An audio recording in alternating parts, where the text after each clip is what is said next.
Salut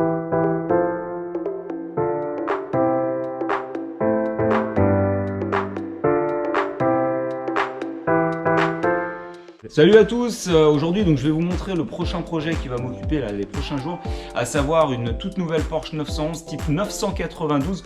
Donc vous pouvez la voir ici avec sa livrée noire qui est dans son jus, qui n'a pas été encore traitée. Elle a à peu près 5000 km.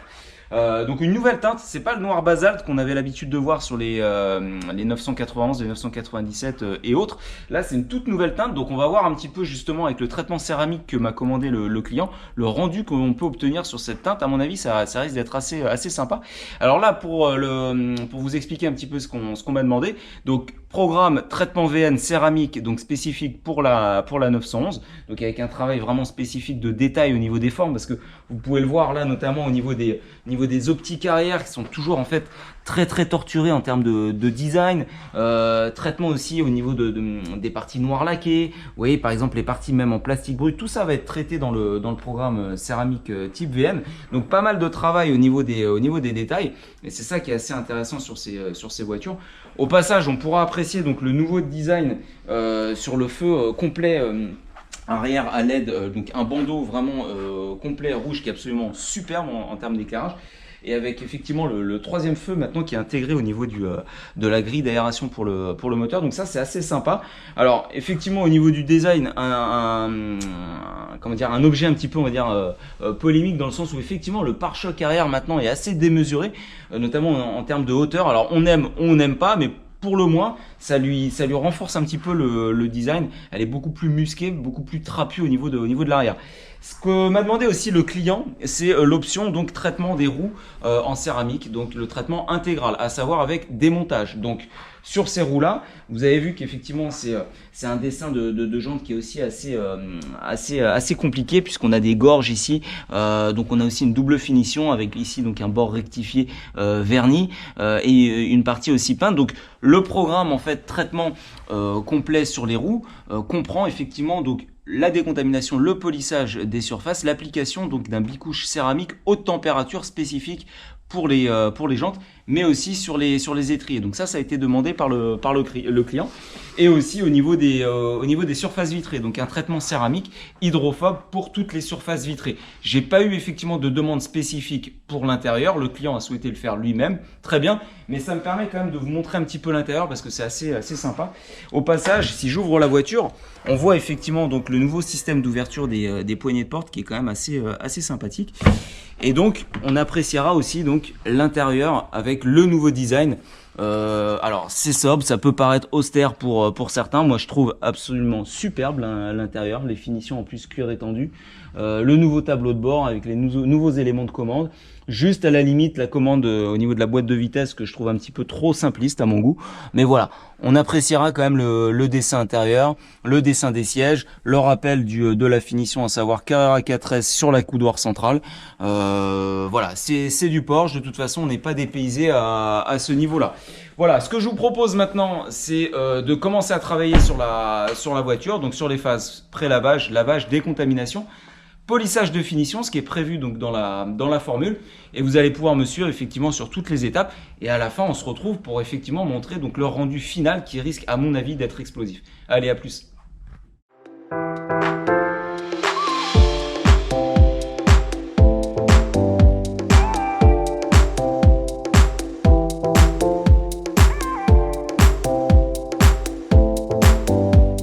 Voilà, je viens de terminer la partie pré-lavage, lavage, donc la voiture est désormais absolument propre. Mais avant de commencer mon travail, tout ce qui est décontamination, polissage bien entendu, je vais donc procéder en plus du séchage manuel avec un souffleur, donc avec mon blow que je trouve vraiment superbe pour ça. Donc ça va me permettre de pouvoir aller sécher toutes les interstices au niveau de la voiture, notamment au niveau des lécheurs, au niveau des rétroviseurs et au niveau des roues, des écrous de roue que je vais démonter quoi qu'il en soit.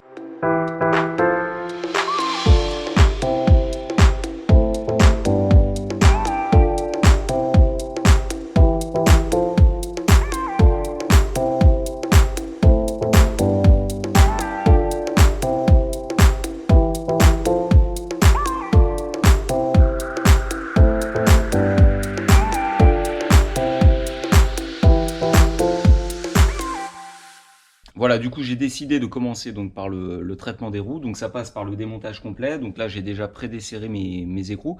Je vais lever la voiture et traiter après les roues une par une.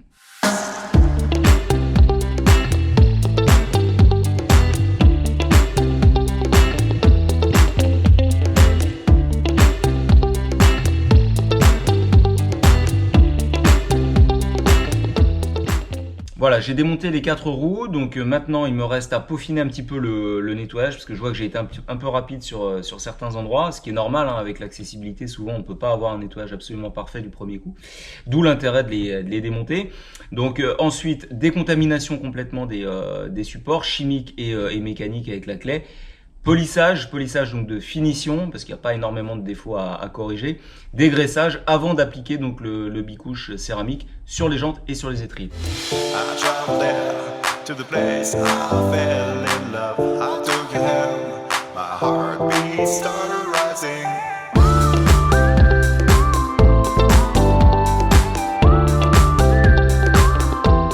Pour un dessin de jante compliqué comme ça, enfin tout du moins avec des bâtons assez fins, je vous conseille effectivement d'utiliser alors soit ce type de machine, à savoir donc la hybride de chez Rupes, qui est parfaite parce qu'elle va nous permettre d'aller vraiment dans tous les recoins. Ou si vous n'avez pas ce type de machine, et je peux parfaitement le comprendre parce que c'est quand même assez onéreux, faites-le à la main. N'hésitez pas à le faire à la main, prenez votre temps, mais surtout évitez de le faire avec une machine un tout petit peu plus grosse, avec un gros plateau, parce que déjà vous n'y arriverez pas et vous risquez effectivement en forçant de taper le plateau sur les bâtons ou autres, et là après ça peut devenir vraiment très gênant parce que ça serait irrémédiable. Donc prenez votre temps ou faites-le effectivement avec une micro machine adaptée.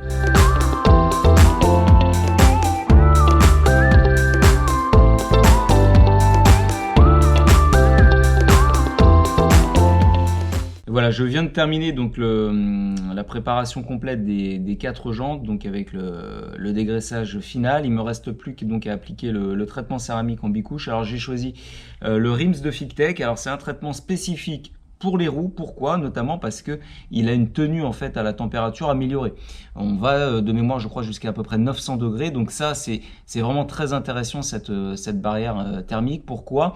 Puisque lorsque les poussières de plaquettes en fait qui arrivent de friction sortent effectivement en fusion, donc très chaudes, auront donc beaucoup moins tendance à pénétrer dans votre vernis. Donc n'hésitez pas à appliquer donc votre traitement céramique, en l'occurrence Rims par exemple, en 2 couches voire même 3 couches pour avoir vraiment une très bonne épaisseur, une très bonne tenue et surtout faciliter vos nettoyages.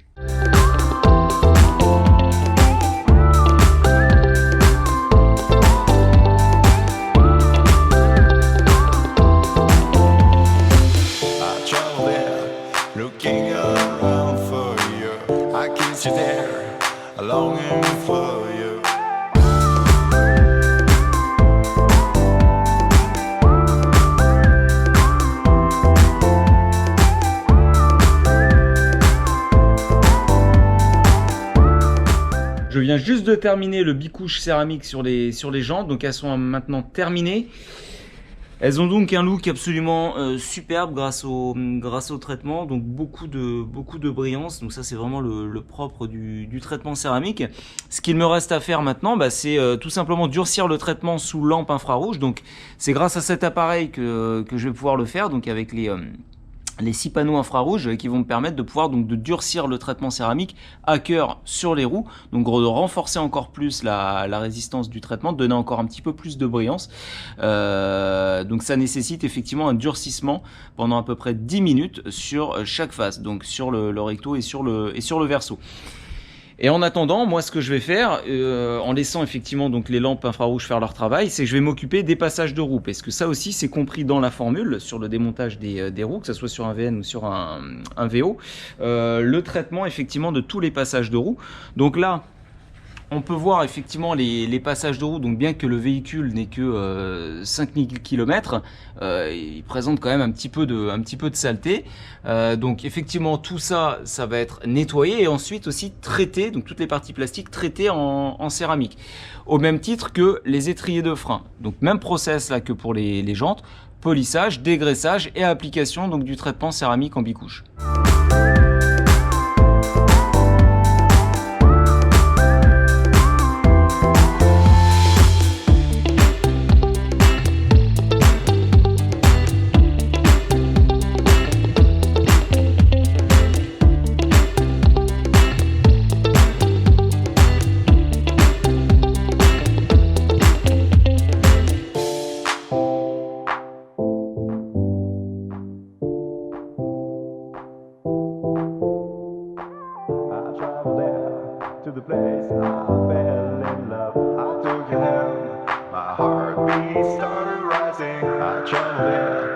looking around for you. I can see there, longing for you.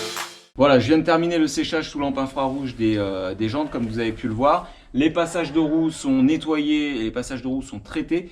Les étriers de frein, pareil. Il me reste simplement donc à remonter la jante. Donc pour cette opération, moi je vais utiliser donc mes centreurs ici pour pouvoir effectivement me guider, mais par mesure de précaution, je vais me faire aider en fait d'une personne pour remonter la roue qui est quand même assez lourde, hein, puisque là c'est du 20 pouces à l'avant et du 21 à l'arrière. Donc je vous recommande à chaque fois d'être aidé d'une personne pour plus de sécurité. Voilà, il me reste maintenant simplement donc à resserrer la roue au couple constructeur une fois la voiture au sol, mettre le petit dressing pneu, puis on aura terminé sur le programme démontage des roues.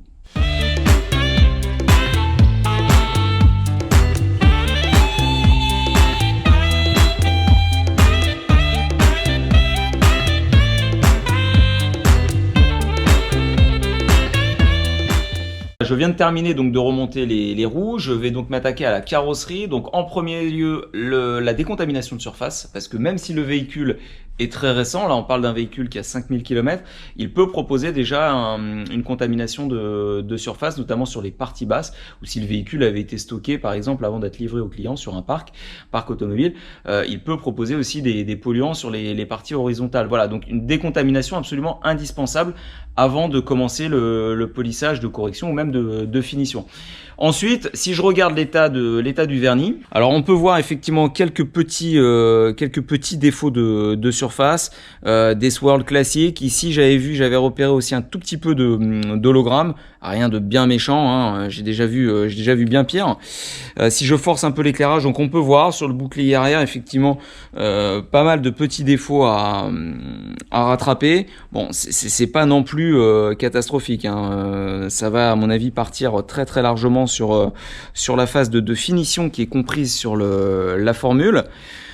Pour autant, je pense qu'à mon avis, je vais devoir quand même adapter un petit peu ma combinaison en forçant un petit peu plus sur la correction au détriment de la finition, mais tout en restant quand même parfaitement livrable avec un état de surface absolument nickel. Donc on voit notamment là sur les parties basses, sur les bas de caisse, un petit peu plus de défauts, un petit peu plus de micro-rayures.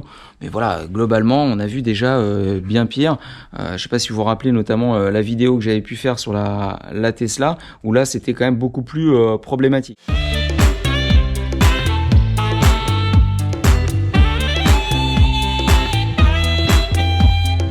Voilà, donc polissage de finition et non pas d'ultra finition comme j'ai l'habitude de faire sur les programmes VN. Pourquoi ? Parce qu'à mon avis, étant donné la dureté des vernis Porsche, ça ne sera pas suffisant pour rattraper tous les défauts de surface, et je ne vais pas rentrer non plus dans un programme de correction complet, étant donné qu'il s'agit simplement d'une formule VN. Voilà. Mais on va voir effectivement quelle est la meilleure combinaison à adopter pour pouvoir aller chercher effectivement ces défauts sur ce vernis Porsche.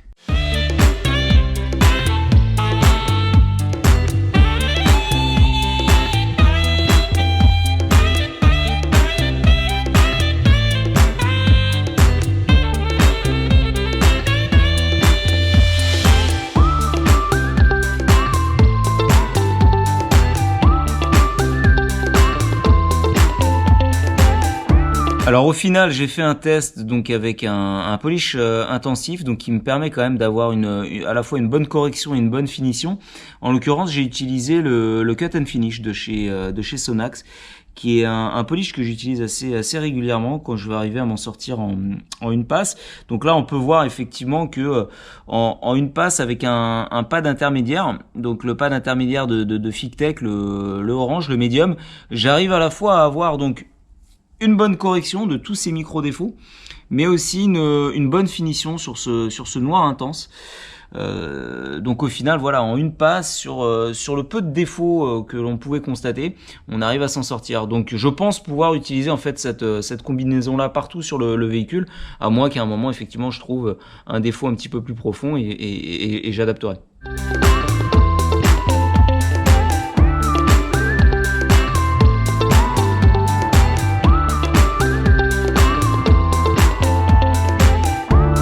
Retrouve donc pour faire un petit point sur le travail effectué. Donc là j'ai terminé le polissage de finition sur cette belle 992. Donc on peut remarquer que la voiture reprend énormément d'éclat. On a beaucoup plus de reflets. Les défauts qu'on pouvait voir effectivement en surface, maintenant sont partis. C'est de l'histoire ancienne. Donc on a beaucoup de profondeur sur la teinte. Au final, le cut and finish m'a donné vraiment entière satisfaction sur cette teinte, sur du one step, avec effectivement une très très bonne capacité de correction des micro-rayures light qu'il pouvait y avoir, et aussi avoir vraiment une finition assez brillante, vraiment sans défaut parasitaire comme des hologrammes, des choses comme ça. Donc très satisfait effectivement de ce polish sur cette teinte là, donc le noir intense de chez Porsche. Voilà. Pour autant, il me reste quand même énormément de travail à fournir, puisque là, si j'ai terminé la phase polissage, il me reste toute la phase dépoussiérage, dégraissage complet avec l'alcool IPA. Ensuite, l'application donc du bicouche céramique, le séchage sous lampe infrarouge. Ça, c'est pour la partie donc carrosserie. Il me restera ensuite à traiter toutes les parties périphériques, c'est-à-dire les joints, les plastiques extérieurs, les échappements, les choses comme ça. Appliquer effectivement aussi le bicouche hydrophobe sur les surfaces vitrées, puisque ça c'était demandé par le client. Et enfin les petites finitions intérieures. Donc autant vous dire qu'il me reste encore à peu près une bonne journée de travail. Là j'en suis déjà à ma deuxième. Et enfin elle pourra donc apparaître vraiment de la manière la plus superbe qui soit. J'ai hâte en tout cas. Et puis je vous dis donc à très très vite pour la suite. I kiss you there, longing for you.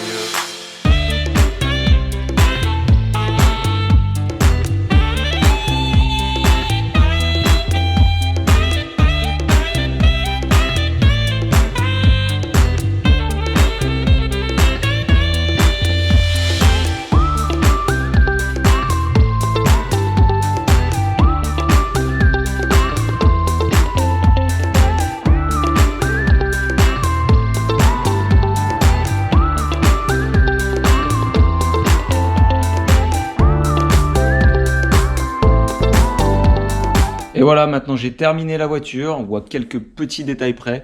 Cette belle 911-992, donc brille de 1000 feux maintenant, vous pouvez le voir vous-même.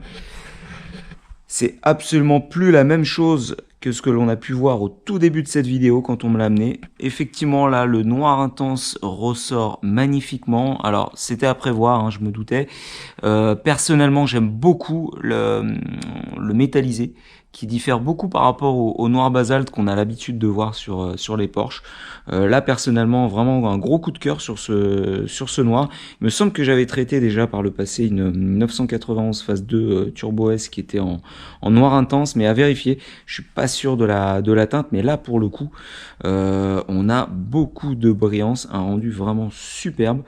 Donc le gros du travail, je vous l'ai dit effectivement, la correction des micro défauts qui, avec le polish donc choisi, apporte énormément de brillance, et évidemment donc le traitement céramique bicouche qui vient un peu magnifier le tout. Alors pour rappel, effectivement, traitement bicouche céramique sur les roues et sur les étriers. Traitement également de tous les passages de roues, toutes les parties plastiques. Donc ça, on a effectivement donc un rendu absolument superbe. Petit détail aussi sur le center cap, toujours orienté la pointe de l'écusson Porsche vers la valve. Donc ça c'est le petit détail qui a toute son importance. Voilà, donc je vous laisse effectivement avec là quelques reflets sur la porte passager avec le traitement absolument superbe. Donc les parties plastiques aussi, comme les mâts de rétroviseur ou alors les ouïes à l'avant, qui ont été traitées également en céramique. Alors ça, effectivement, vous voyez là les petites ailettes, pour la petite info, ça c'est une nouveauté sur les 992. C'est l'option wet mode, en fait, le mode pluie, avec donc les ailettes motorisées pour le mode pluie, avec le capteur qui se situe dans le passage de roue. Voilà, donc toutes les parties plastiques traitées, traitement hydrophobe aussi sur les parties vitrées. Donc bicouche sur le pare-brise et monocouche sur les autres surfaces vitrées. Et bicouche sur la lunette arrière, parce que comme il n'y a pas d'essuie-glace, ça facilite quand même pas mal l'écoulement d'eau. Donc voilà, on peut remarquer effectivement donc sur ce 3/4 arrière le fameux pare-choc, donc avec une hauteur quand même assez importante, assez proéminent. Alors ça change pas mal hein, au niveau du travail, on a un petit peu plus de facilité à le travailler par rapport même au 991. Pourquoi? Parce que les formes sont beaucoup plus simples. Idem pour le pare-choc avant, mais on a une partie plastique ici sur le diffuseur qui est quand même assez massive. Voilà, donc les échappements aussi traités en haute température. Donc ça c'est bien entendu des canules qui sont factices, puisque je sais pas si on va le voir, mais effectivement l'échappement comment dire, les canules d'échappement se situent bien en arrière. Voilà, donc c'est juste en fait un ornement qui est aussi une nouveauté sur cette 992. Voilà, donc globalement traitement céramique, donc bicouche sur la carrosserie. Donc là j'ai choisi la gamme G-Technique Crystal Serum Light et Exo V4 pour avoir vraiment un rendu absolument donc éclatant sur ce noir intense. Que dire de plus? Eh ben écoutez, pas grand chose. Moi j'ai pris en tout cas beaucoup de plaisir à la traiter. Cette voiture c'était ma première 992. Pas mal de spécificités quand même propres à ce modèle. Alors, un truc tout bête, mais ça a aussi son importance, c'est qu'on a pu effectivement le gicleur qu'on pouvait voir sur les précédents modèles. Pourquoi? Parce que maintenant on a effectivement donc des matrix LED. Donc on a pu effectivement les systèmes de xénon qui nécessitaient effectivement le petit gicleur. Voilà, donc là effectivement si je filme le capot, on se rend compte qu'on a énormément donc de profondeur. Une superbe brillance, un métallisé qui ressort vraiment magnifiquement. Alors moi personnellement en tout cas j'aime beaucoup. Voilà. J'espère que vous avez pris en tout cas autant de plaisir que moi à regarder cette vidéo, que moi j'en ai eu effectivement à la traiter, cette belle Porsche. Prochainement, je vous réserve une petite surprise, donc ce sera effectivement une autre Porsche, mais un véhicule encore plus exclusif, donc j'en dis pas plus, vous verrez, c'est un véhicule qui va être intéressant, qui va potentiellement en tout cas vous intéresser, avec un projet ultra complet. Donc surtout restez connectés, à mon avis ça va vous plaire. Et puis je vous dis en tout cas très bon detailing à tous, et puis à très bientôt pour une nouvelle vidéo. Ciao. I kiss you there, longing for